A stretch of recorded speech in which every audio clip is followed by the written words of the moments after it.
One of the important goals of NC programming is ensuring safety of the part, the stock, and the machine.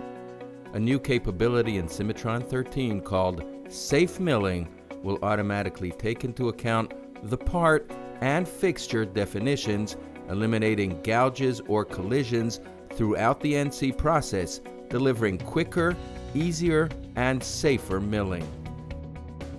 The user has selected several part surfaces, shown in green, that he wishes to run cleanup on. Activating the Safe Milling option will automatically take into account the part and the fixture surfaces as defined once in the setup procedure. Going into setup, we can see what the user has defined as part and what as fixture.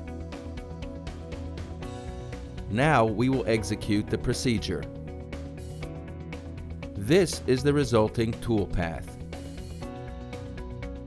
Zooming in, we can see that the toolpath is trimmed so that it is safe from gouges to the part and free from holder collisions to the fixture.